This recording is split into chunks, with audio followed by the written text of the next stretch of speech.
ఒకే గర్భంలో ఇద్దరు శిశువుల మధ్య యుద్ధం. ఒకరు పుట్టకముందే మరొకరిని శపించిన భయంకరమైన కోపం. అసలు ఒకే తల్లికి ఇద్దరు తండ్రుల వల్ల పుట్టిన ఆ బిడ్డ ఎవరు? దేవతలు కూడా ఆ బిడ్డను పెంచలేక భూలోకానికి ఎందుకు పంపేశారు? భారతదేశం పేరు రావడానికి కారణమైన భరత మహారాజుకి ఈ వింత బిడ్డకు ఉన్న సంబంధమేంటి? సప్తర్షులలో ఒకరైన భరద్వాజ మహర్షి పుట్టుక వెనుక ఉన్న ఆ షాకింగ్ మిస్టరీ ఈరోజు వీడియోలో తెలుసుకుందాం. దేవగురువు బృహస్పతి తన సోదరుడి భార్య అయిన మమతపై మోహం పెంచుకున్నాడు. అప్పటికే మమత గర్భవతి. కాని బృహస్పతి వల్ల ఆమెకు మరో గర్భం కలిగింది. ఇక్కడే అసలైన ట్విస్ట్ మొదలైంది. గర్భం లోపల ఉన్న మొదటి శిశువు దీర్ఘతమస్సు. రెండో శిశువును లోపలికి రాకుండా తన కాళ్లతో అడ్డుకున్నాడు. తనకే అడ్డు చెబుతావా అని ఆగ్రహించిన బృహస్పతి గర్భంలో ఉన్న ఆ పసికందును పుట్టుకతోనే గుడ్డివాడివి కమ్మని శపించాడు. ఎంతటి దారుణం!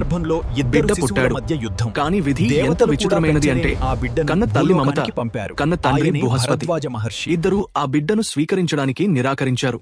నువ్వు పెంచుకో అంటే నువ్వు పెంచుకో అని వాదించుకుంటుంటే ఆకాశం నుండి దేవతలు భరద్వాజ అని పలికారు.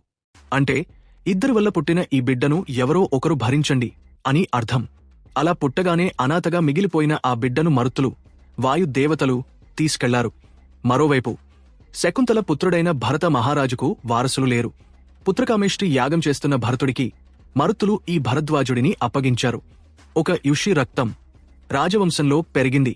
భరత మహారాజు తర్వాత చక్రవర్తి కావాల్సిన భరద్వాజుడు చివరి నిమిషంలో ఒక నిర్ణయం తీసుకున్నాడు.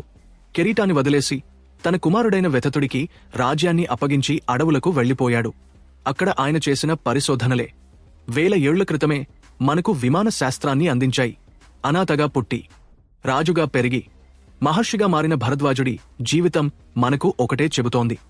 మన పుట్టుక ఎలా ఉన్నా మన చేతలు మనల్ని మహోన్నతులుగా మారుస్తాయని. ఈ కథ మీకు నచ్చితే వెంటనే లైక్ చేయండి.